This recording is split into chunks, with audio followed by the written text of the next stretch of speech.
Assalamualaikum warahmatullahi wabarakatuh. Kali ini kita akan membahas tentang momentum sudut. Ya, masih tetap pada bab dinamika rotasi. Ya, apa sih momentum sudut? Momentum yang ada sudutnya, begitu. Nah, sebenarnya nih kalian kalau perhatikan perbedaan dengan momentum yang sebelumnya pernah kita pelajari di kelas berapa ya? 1 kan ya. Nah, maka kalau momentum linier itu adalah simbolnya P, ya kan? P. Ini momentum linier. Nah, yang didefinisikan sebagai massa dari sebuah benda dikali dengan gerak cepatnya atau kecepatan gerak tersebut. Gerak benda tersebut. Sehingga P sama dengan M kali V. Nah, ini sekarang nih perbedaannya antara momentum yang geraknya linear dengan sesuatu benda yang berotasi, maka momentumnya di sini adalah ini yang saya lingkari nih. Nah, sehingga P bisa kita ganti dengan L, di mana L itu adalah momentum sudut, ya. Kalau M-nya kita ganti dengan I, ini inersia, dan V kecil adalah omega, begitu ya, atau kecepatan sudutnya. Nah, mudah kan mengingatnya? Jadi pokoknya kalau kalian ingat, momentum sudut, dari awalan momentum, momentum itu P sama dengan M kali V.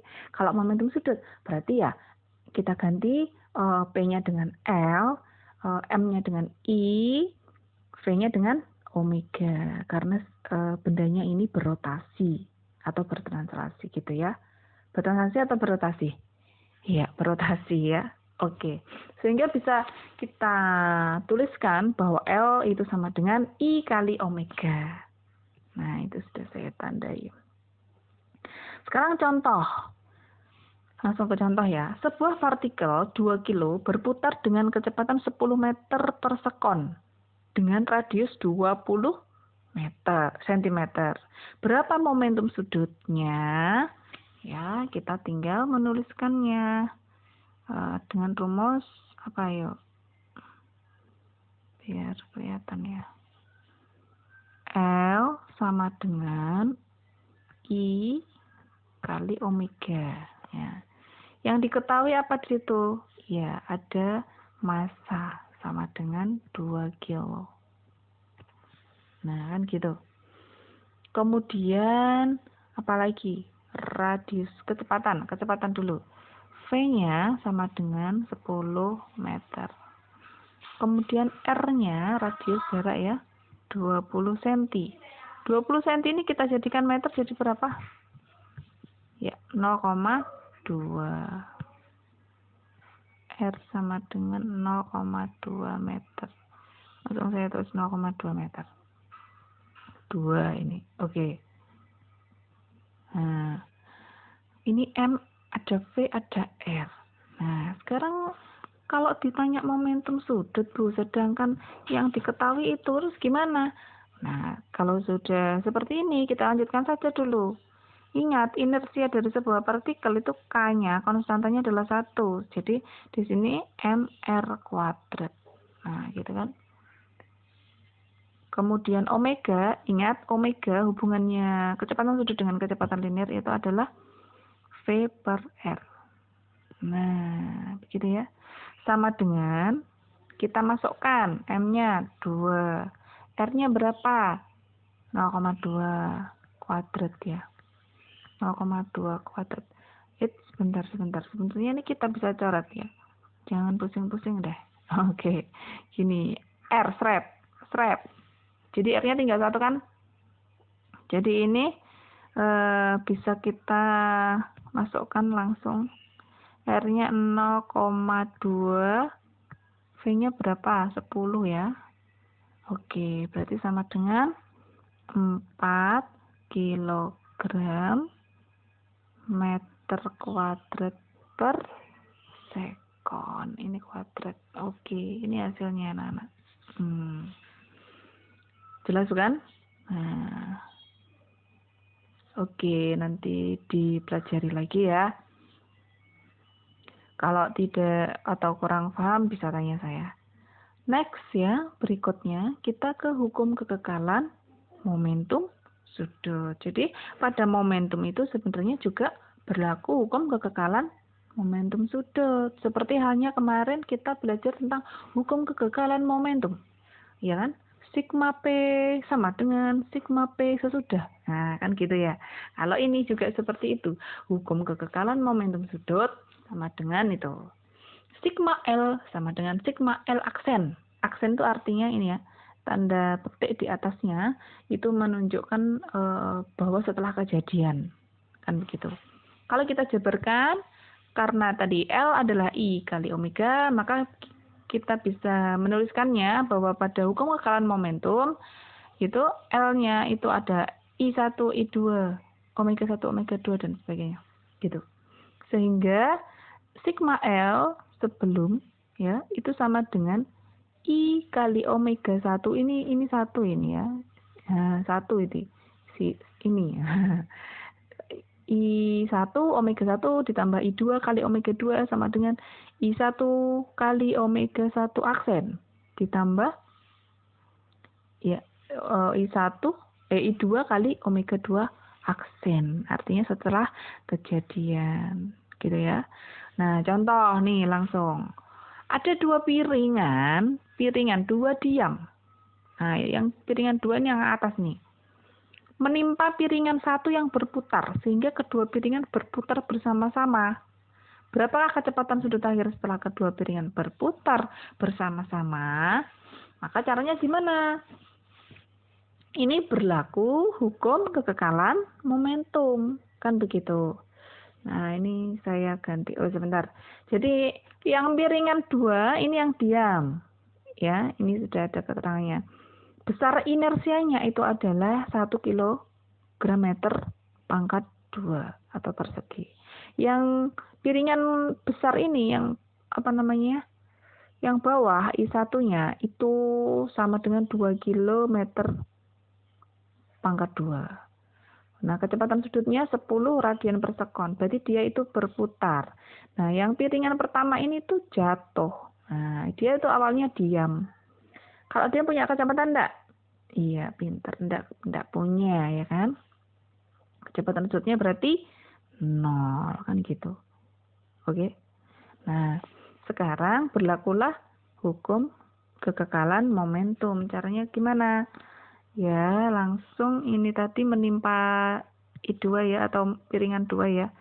Sehingga saya tulis di sini lembar kosong. Oke. Sigma, jadi berlaku hukum kekekalan momentum ya. Sigma L sama dengan sigma L aksen. Jadi I1 omega 1 ditambah I2, aduh ini susah ini kan. Bentar. I2 kali omega 2 kan gitu.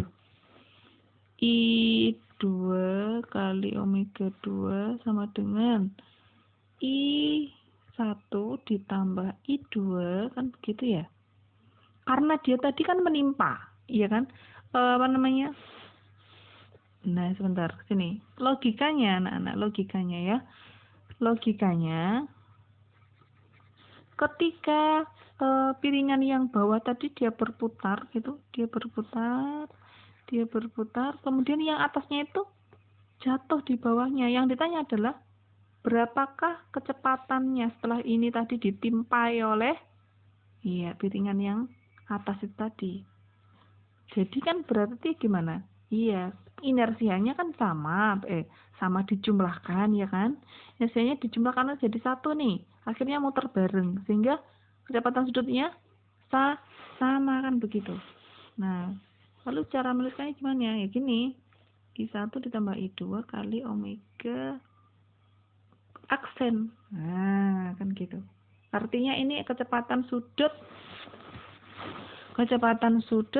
setelah benda yang atas jatuh.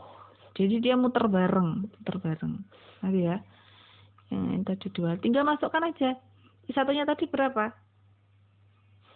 I1-nya tadi berapa ya? 1 kilo, I1-nya 2 kilo, I2-nya 1 kilo. Oke. I1-nya 2 kilo kali Omega satunya tadi berapa? Berputar 10 ya, 10 radian per sekon. Ditambah I2-nya, I2-nya berapa nih? I2-nya tadi kan 1. 1 kali 0, kalau dia tidak berputar, ya kan? Atau ini saya tulis 0, sama dengan 0. Langsung saya tulis 0. Ini 0 sama dengan I1 plus I2. Nah, I1-nya tadi 2, ditambah 1 kan gitu kali omega aksen. Jadi berapa nih? 20 kok ditambah 0 kan tetap ya 20 ya. Sehingga di sini 20 sama dengan 3 kali omega aksen. Sehingga omega aksen sama dengan 20 per 3 radian per sekon. Nah, selesai. Itu hasilnya. Gampang kan? Yang pasti sebelum mengerjakan itu kalian benar-benar teliti dalam membaca soal dan memahaminya, ya. Jadi ketika kalian paham dengan konsep dari momentum dan hukum kekalan momentum sudut ini, itu akan mudah untuk mengerjakannya. Oke? Kalau ada pertanyaan, boleh ditanyakan nanti. Kita langsung ke berikutnya. Sekarang hubungan translasi dan rotasi. Di sini akan saya ringkas ya. Jadi, hubungan translasi dan rotasi. Ya, seperti yang saya katakan tadi. Translasi itu lebih ke gerak linearnya. Sedangkan kalau rotasi itu pasti untuk benda yang berotasi atau berputar. Nah, kalau translasi, kita ingat bahwa hukum 2 Newton ya, F sama dengan M kali A. Itu untuk gerak yang linear atau bergeser. Tapi kalau rotasi, nah F-nya diganti dengan to. Ini perhatikan. To dengan M-nya itu I. A percepatan linearnya itu diganti dengan percepatan sudut. Tinggal ganti aja dah. Sebenarnya kan sama ini. Sebenarnya sama, hanya membedakan ya tadi karena gerak berotasi, maka ya kecepatan sudut yang dipakai kecepatan sudut, momentumnya momentum sudut, gayanya juga gaya sudut begitu ya. Gaya sudut itu apa? Iya, torsi untuk gaya pada benda yang berputar.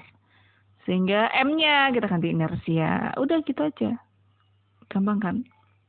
Jadi F ini kita ganti dengan tor, gayanya gaya. Iya, gaya torsi ya. Ini M sama dengan kali A. Kalau torsi sama dengan I kali alfa. Udah gitu doang. Atau kemarin apa? Iya, ini hubungannya ya dengan momen gaya F dengan R. Gaya linear dikali dengan jaraknya. Itu sama. Lihat nanti soalnya mana yang akan kita pakai. Kemudian Eka juga seperti itu. Energi kinetik sama, sama. Energi yang timbul karena gerak benda. Ini karena gerak linearnya. Kalau yang ini karena gerak putarnya. Kalau ini setengah mv kuadrat, kalau ini setengah I omega kuadrat. Kalau yang ini sekarang momentum seperti yang barusan saya jelaskan tadi. P sama dengan M kali V. Kalau pada yang berputar, P-nya diganti L aja deh. Tinggal kan namanya sama ini, momentum ini. Yang P ini momentum, L juga momentum. Tapi yang ini, yang pada gerak rotasi ditambahin momentum sudut. Karena bendanya muter gitu. Muter, kan gitu. M-nya kita ganti I sama kayak atasnya. V-nya kita ganti omega. Udah sama semuanya. Gitu aja. Ya.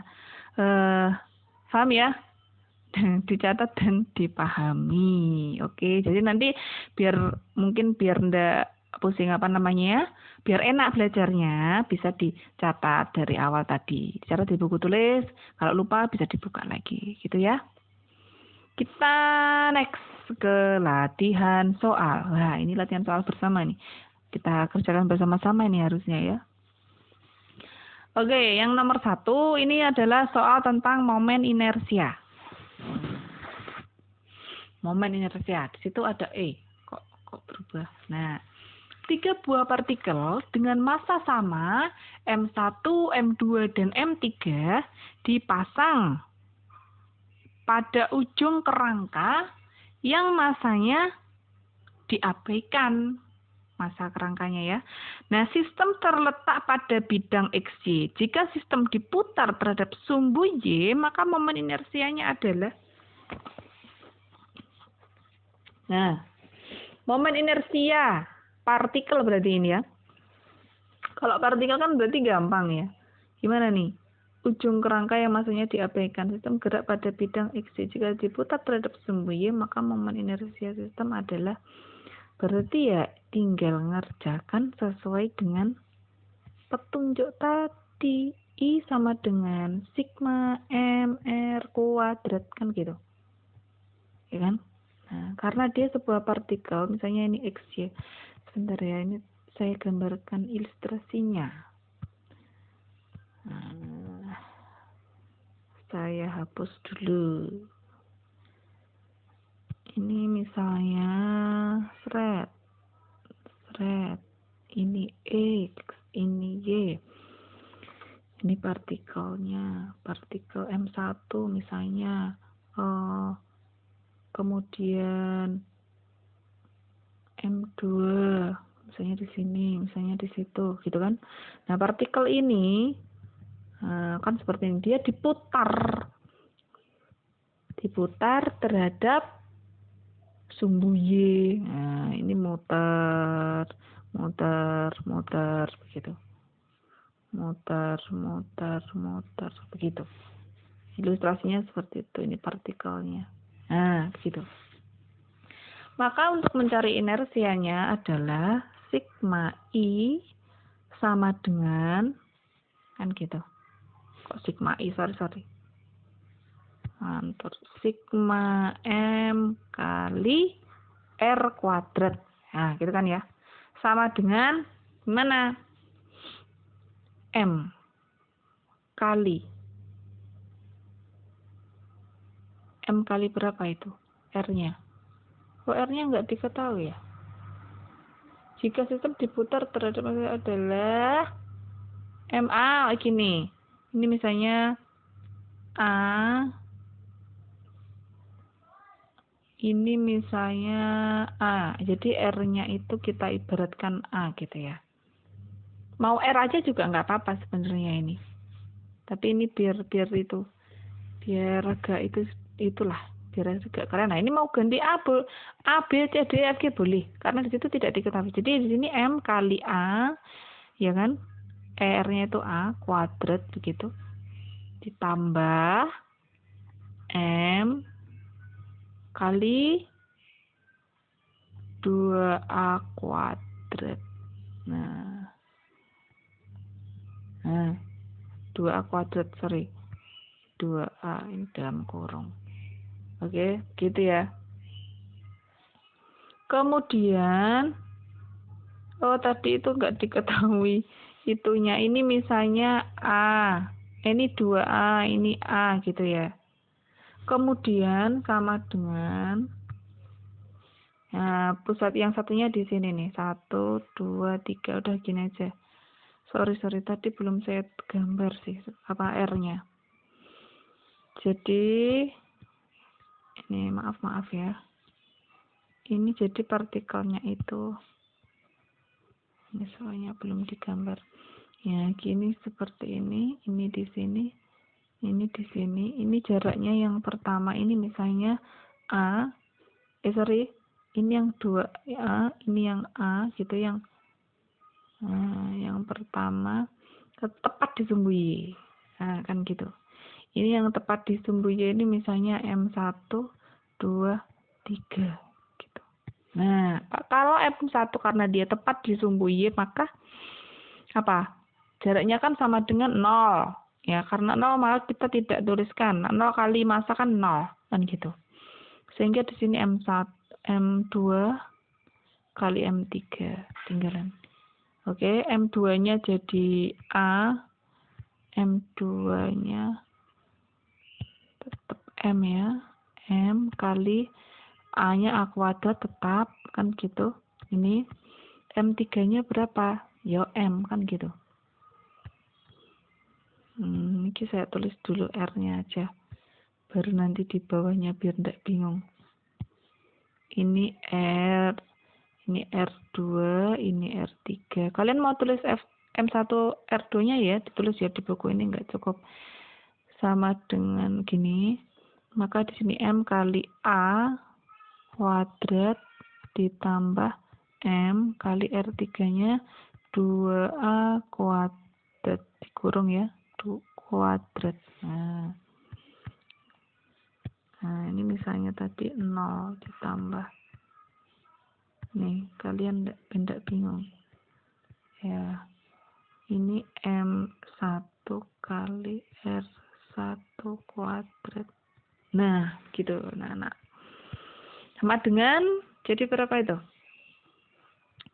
MA kuadrat dikali M kali 4A kuadrat. Kan gitu ya. Jadi sama dengan berapa? Oh, ini ditambah, sorry. Berarti berapa? 4 ditambah 1, berarti 5 MA kuadrat. Kan begitu. Nah, ini hasilnya. I-nya di sini. Nah, karena tidak ada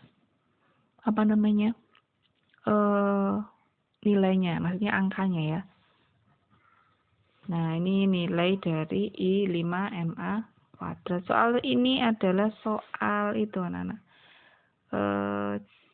Eptanas 98.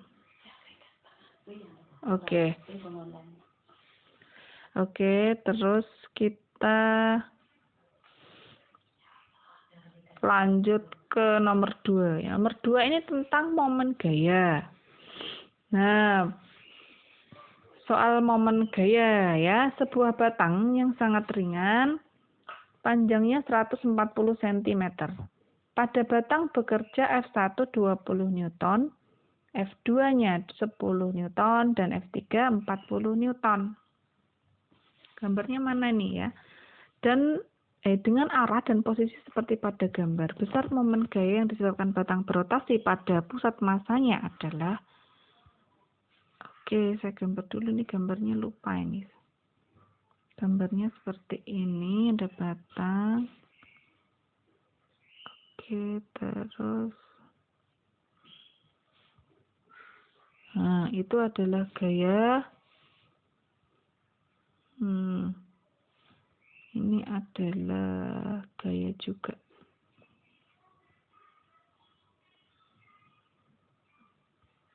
Kalian mau gambarnya yang lurus ya? Oke, begitu. Jadi ini F2. Sorry.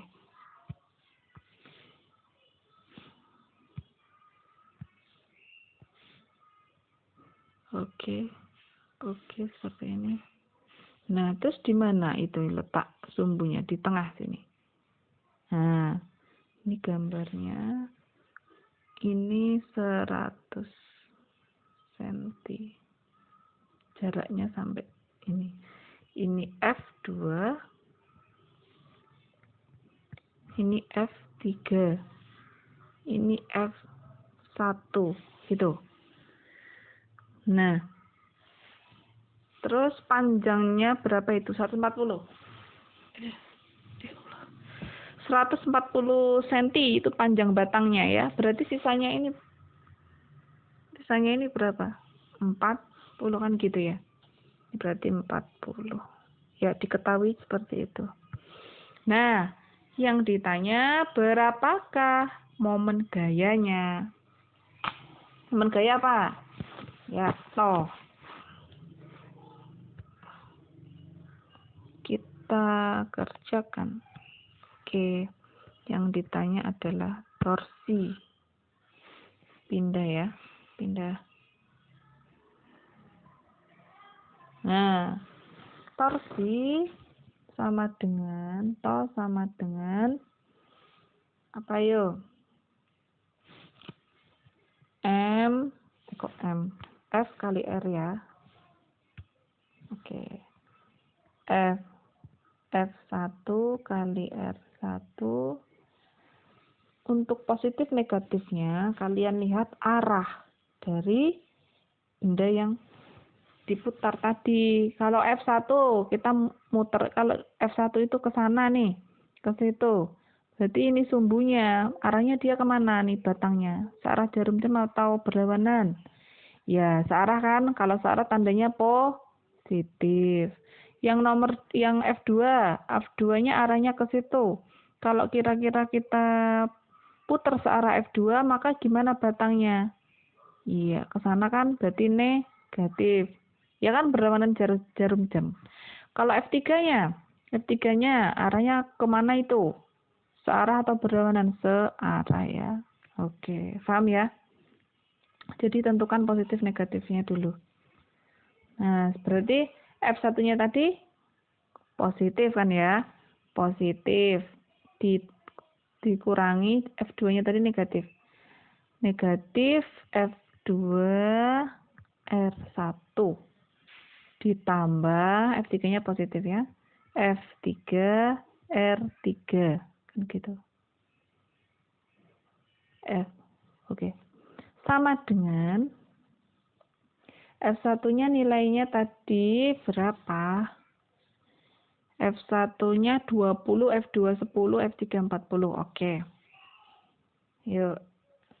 F1-nya besarnya adalah 20. Kali R1-nya berapa? Maaf ya. 20 R1-nya. R-nya itu kan dalam senti ya semuanya ya. Berarti itu harus kalian jadikan ke meter dulu. Oke. Kalau panjang batangnya tadi 140, F1 ke sumbu putar jaraknya berapa berarti? Separuhnya kan? Kalau separuhnya berarti 70 cm. 70 cm dijadikan meter, berarti 0,7. Kurangi. F2-nya berapa? 10 Newton. Kali R1-nya. Kok R1 toh? Ini R2 ya. Berarti berapa F2-nya? F2 ke ini sumbu putarnya.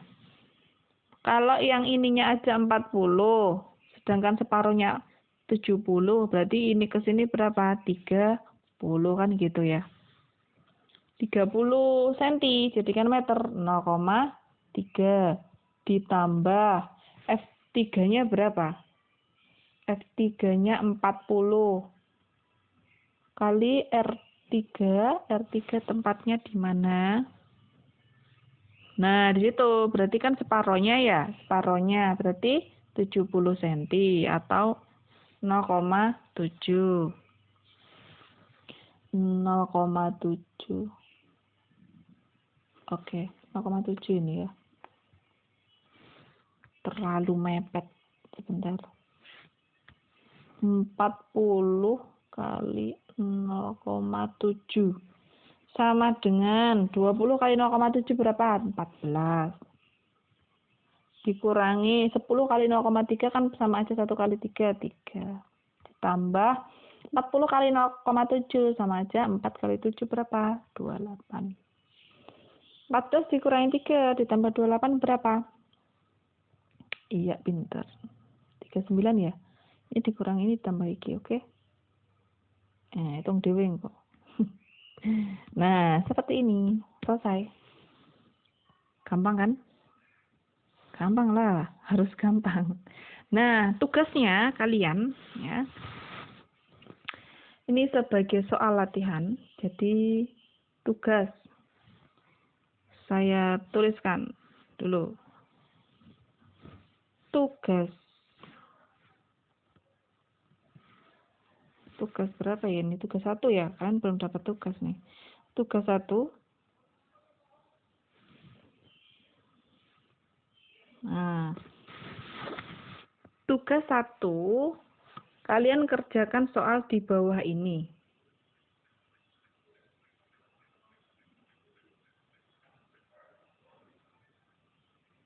Oke, sebentar, ini tugas DINROT gitu, dinamika rotasi maksudnya ya. Oke, tugas jenderal. Nanti ditulis di buku tulis. Soal yang pertama. Kok ditulis soal yang pertama? Gaya tangensial 10 Newton dikerjakan pada tepi roda berdiameter 80 cm yang semula diam. Titik. Setelah 2 sekon, roda dapat berputar 1 kali putaran. Titik. Momen inersia roda adalah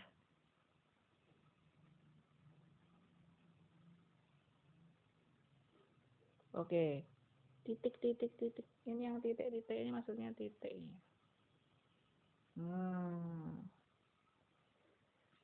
Setelah tadi. Oke, ini dia. Nah, itu soalnya. Satu saja dulu. Oke ya. Ini 10 cm ya, sentimeter. 10 Newton. Kan gitu.